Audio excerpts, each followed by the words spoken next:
మన తండ్రి కుమార పరిశుద్ధాత్మ దేవునికి వందనాలు స్తోత్రాలు చెల్లించుకుంటూ దేవుడి దినమందు మనకిచ్చిన వాక్యము యోహాను రాసిన మొదటి పత్రిక 4వ అధ్యాయము 6వ వచనం చదువుకుందాం. మనము దేవుని సంబంధులము, దేవుని ఎరిగిన వాడు మన మాట వినును, దేవుని సంబంధి కానివాడు మన మాట వినడు. ఇందువలన మనము సత్యస్వరూపి అయిన ఆత్మ ఏదో, భ్రమపరచు ఆత్మ ఏదో తెలుసుకొనుచున్నాము. దేవుడి వాక్యం ద్వారా మనల్ని దీవించును గాక. దేవుడు మనకి వాక్యం ఏమని తెలియజేస్తున్నాడంటే, శిష్యుడైన యోహాను ద్వారా మనము దేవుని సంబంధులము అంటున్నాడు. ఆయన దేవుని చేత ఎంతగానో ప్రేమిపడ్డాడు. యోహాను శిష్యులందరిలో ఈయన ఎక్కువగా ప్రేమింపబడ్డాడు. యేసుక్రీస్తు రొమ్మున ఆనుకున్న పరిస్థితులు కూడా మనము ఆయా సందర్భాల్లో చూస్తూ ఉంటాం, వింటూ ఉంటాం. కనుక యేసుక్రీస్తు ప్రభువారిని ఈయన ఎంతగా ప్రేమించి ఉంటారో అంతకంటే ఎక్కువగా యేసుక్రీస్తు ప్రభువారు ఈయన్ని ప్రేమించారు కనుక మనము దేవుని సంబంధులము అంటున్నాడు. ఎవరైతే యేసుక్రీస్తు ప్రభువారిని బహుగా ప్రేమిస్తారో వారు దేవుని సంబంధులు. నా స్నేహితుడు అని కూడా కొంతమందిని గురించి తండ్రి అయిన దేవుడు చెప్పిన విధానాన్ని మనం చూస్తున్నాం. అబ్రహామును బట్టి నా స్నేహితుడు అన్నాడు, నా ఇల్లంతటికి నమ్మకమైన వాడని మోషేను గురించి చెప్పినాడు. ఇక్కడ కూడా మనము దేవుని సంబంధులము అని యోహాను తెలియచేస్తున్నాడు. దేవుని ఎరిగిన వాడు మన మాట వినును అంటున్నాడు. దేవుని ఎరిగిన వాడు మన మాట విను. ఈ గ్రంథంలో పొందుపరిచిన వాక్యాలన్నీ మనకి శిష్యులు గాని ప్రవక్తలు గాని మరి ఎవరు రాసినప్పటికీ వాటన్నిటినీ మన కోసం పొందుపరిచాడు. కాబట్టి మనము మా ప్రవక్తలు గాని శిష్యులు గాని చెబుతున్న మాటలు వినినప్పుడు మనము దేవుని సంబంధులముగా ఉంటాం. దేవుని సంబంధులు మన మాట వినును అంటున్నాడు. దేవుని సంబంధి అయిన వాడు మన మాట వినును అంటాడు. ఎవరైతే దేవుని ఎక్కువగా ప్రేమిస్తున్నారో వారిని దేవుడు ఎక్కువగా ప్రేమిస్తాడు కనుక వారు దేవుని సంబంధులు అని వాక్యం ద్వారా మనం తెలుసుకోగలుగుతున్నాం. మనము దేవుని ఎక్కువగా ప్రేమించాలి. దేవుడు మనల్ని అంతకంటే ఎక్కువగా ప్రేమిస్తాడు.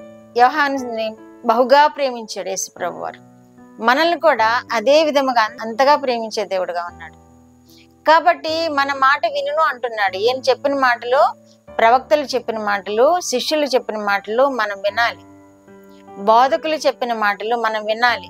పరిశుద్ధ గ్రంథంలో ఏ వాక్యం గురించి ఎవరు చెప్పినా మనం వినాలి. వినడానికి ఆసక్తి కలిగి ఉండాలి. అసలు వినడానికే ఇష్టపడకపోతే, వినడానికే వెళ్ళకపోతే ఎవరేం చేస్తారు? దేవుడు మాత్రం ఎలా దీవిస్తాడు? దీవించడు కదా. వినాలి. మన కోసము దైవ సేవకులు వాక్యాలు బోధిస్తున్నారు అంటే మనం వినినప్పుడే దేవుని సంబంధం అవుతాం. మనం లేకపోతే ఎవరి సంబంధం అవుతామంటే దుష్టుని సంబంధం అవుతాం. దేవుని మాటలందు ఆసక్తి కలిగి ఉన్నవారే, దేవుని మాటలందు వినడానికి ఇష్టపడుతున్న వారే దేవుని సంబంధులు. కానీ దేవుని మాటలు వినడానికి ఇష్టపడని వారు కానీ, ఆ సమావేశాలకు పాల్గొనని వారు కానీ దేవుని సంబంధులు కానీ కాదు అని వాక్యం ద్వారా మనం తెలుసుకోగలుగుతున్నాం. దేవుని సంబంధి కానివాడు మన మాట వినడు.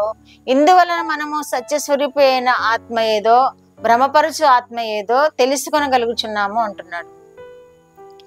దేవుని సంబంధి అయిన వాడు ఆ మాటలు వినును, వినని వాడు సత్యస్వరూపి అయిన ఆత్మ ఎవరిలో ఉందో, సత్యస్వరూపి కాని ఆత్మ ఎవరిలో ఉందో మనం తెలుసుకోగలుగుతున్నాము అంటున్నాడు. నా చిన్నప్పుడు కూడా మా సన్నిధిలో ఒకళ్ళు మధ్యలో ప్రవచనం చేస్తూ ఉండేవారు. ఒక స్త్రీ మధ్యలో ఎక్కువగా దేవుని గురించి మాట్లాడుతూ ఉండేది. అక్కడ దైవ సేవకులు అనుకునేవారు ఆమెకు ఆత్మ వచ్చింది కాబోలు, ఆమె ప్రవచిస్తుంది కాబోలు అని చాలా కాలం ఆమెను గూర్చి అక్కడక్కడ సమావేశాలు, ఆరాధనలు ఏర్పాటు చేసి ఆమెకు అవకాశం ఇస్తూ ఉండేవారు. కానీ అది కొంతకాలానికి అది దేవుని ఆత్మ కాదని బయలుపరచబడింది. ఇందువలన మనము దేవుని సంబంధులు ఎవరో, దేవుని సంబంధులు కాని వారు ఎవరో మనం గ్రహించగలిగేది ఎట్లా అంటే, దేవుని అనుసరించుతూ ఉండినప్పుడు, దేవుని మాటలు వినడానికి ఇష్టపడినప్పుడు, దేవుని బిడ్డలుగా మనము జీవించినప్పుడు మనము దేవుని సంబంధులమని గ్రహించగలుగుతారు. మనము దేవుని సంబంధులము కామని లోక జీవితం జీవించే వారిని గ్రహించగలుగుతారు. కాబట్టి మనము దేవుని మాటలు వినడానికి ఆసక్తి చూపాలి. దేవుని మాటలు విని మనము వాటిని అనుసరించడానికి ఆసక్తి చూపినప్పుడు దేవుడు మనల్ని ప్రేమిస్తాడు. యోహాన్ని ప్రేమించిన దేవుడు మనల్ని కూడా ప్రేమిస్తాడు. ఆయన మాటలు వినే వారిని ప్రేమిస్తాడు.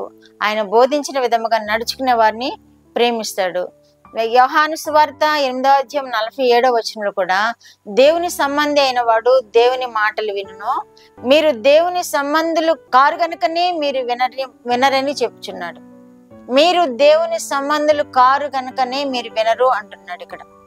ఇక్కడ యోహాను శిష్యుడైన యోహాను ఇక్కడ మాట్లాడుతున్నాడు. పత్రికల భాగంలో మాట్లాడిన యోహానే సువార్తల భాగంలో కూడా మాట్లాడుతున్నాడు. ఏమనంటే దేవుని సంబంధి అయిన వాడు దేవుని మాటలు వినును అంటున్నాడు. దేవుని సంబంధి కారు గనక మీరు దేవుని మాటలు వినడం లేదు అక్కడ చేరిన వారితో అంటున్నాడు.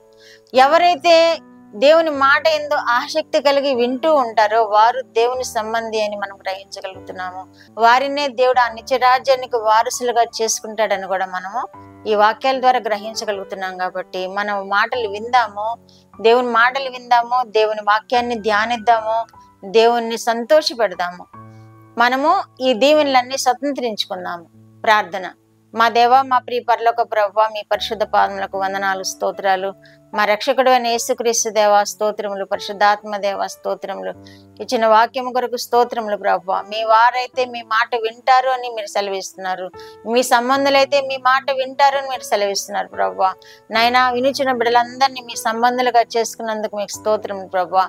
దీవించండి, ఆశీర్వదించండి, బలపరచండి, వృద్ధిపరచండి ప్రభువా. వారి చిన్న బిడ్డలను మీరు దీవించండి, వారి యవనస్తులను మీరు రక్షించుకునండి. నాయన, వారి గృహాల్లో ఉన్న వృద్ధులను మీరు దీవించండి ప్రభువా. కుటుంబాలను ఆశీర్వదించండి, మీరే మహిమ పొందమని యేసుక్రీస్తు వారి పేరటి మనవులో మీ పాదముల యొద్ద వేడుకుంటున్నాను పరమ తండ్రి. ఆమేన్.